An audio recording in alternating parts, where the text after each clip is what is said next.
Pathanamthitta കരിമാന്തോട്ടിൽ autorickshaw മറിഞ്ഞ് മരിച്ച കുട്ടികളുടെ പോസ്റ്റ്മോർട്ടം പൂർത്തിയായി. കുട്ടികളുടെ മൃതദേഹം കരിമാന്തോട് ശ്രീനാരായണ വിദ്യാലയത്തിൽ പൊതുദർശനത്തിന് വെച്ചു. ഉച്ചയ്ക്ക് ശേഷം സംസ്കാര ചടങ്ങുകൾ നടക്കും.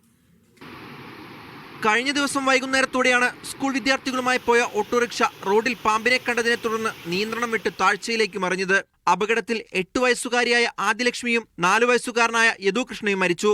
പത്തനംതിട്ട ജനറൽ ആശുപത്രിയിലും കോന്നി മെഡിക്കൽ കോളേജിലുമായാണ് വിദ്യാർത്ഥികളുടെ പോസ്റ്റ്മോർട്ടം നടന്നത്. പരിക്കേറ്റ മറ്റു വിദ്യാർത്ഥികൾ ചികിത്സയിലാണ്. ഒരു കുട്ടിയുടെ അമ്മയുൾപ്പെടെ അപകട സമയം ഓട്ടോയിൽ 8 പേരാണ് ഉണ്ടായിരുന്നത്.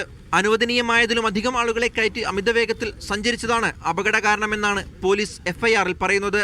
റോഡിൽ പാമ്പിനെ കണ്ടതിനെ തുടർന്ന് വെട്ടിത്തിരിച്ചതാണ് ഓട്ടോയുടെ നിയന്ത്രണം നഷ്ടമാകാൻ കാരണമെന്നാണ് ഡ്രൈവറുടെ മൊഴി. അപകടത്തിന്റെ പശ്ചാത്തലത്തിൽ ജില്ലയുടെ വനപാതകളിലൂടെ സ്കൂൾ വിദ്യാർത്ഥികളുമായി സഞ്ചരിക്കുന്ന വാഹനങ്ങളുടെ പരിശോധന കർശനമാക്കാനാണ് പോലീസിന്റെ തീരുമാനം. മീഡിയ 1 പത്തനംതിട്ട.